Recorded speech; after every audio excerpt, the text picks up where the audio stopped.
அப்போ ஓகே. என்ன ஷிஃப்ட் 8 மணிக்கு முடியும்.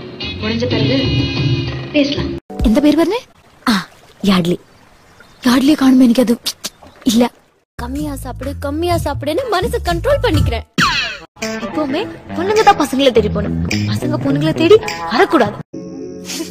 எனக்கு டக்குன்னு ஃபியூஸ் போற. முதல்ல மூஞ்சி மாத்து. உன் மூஞ்சிக்கு அது செட்டே ஆகல. உங்களை பார்த்து உடனே ஓகே சொல்லிட்டேன்னு யோசிச்சீங்களா? உங்களை பார்த்து அந்த ஒரு நிமிஷத்துல எனக்கு என்ன தோணுச்சோ அதேதான் 100 வருஷம் கழிச்சோ தோணும்னு நான் நம்பினேன். அதான் டக்குன்னு சொல்லி பார்த்தா எனக்கே அழகா இருந்துச்சு. சரி நான் வேஸ்ட் ஆயிடக்கூடாதுன்னு தான் பாஸ்க்கு ஃபோன் பண்ணேன். அழகா ரசிச்சிட்டீங்களா? நான் போலாமா? எனக்கு ஆல்ரெடி ஆள் இருக்கு. என்ன ட்ரெஸ் பண்றீங்க தெளிவா புரியுது. சிம்ரன் என்னமோ அவ ஒருத்திக்கு மட்டும் தான் இடுப்பு இருக்கிற மாதிரி பிடிக்கு பிடிக்குன்னு ஆட்டுறா. நீங்களும் ஏன்னு வாயை பழந்து பாத்துக்கிட்டு இருக்கீங்க.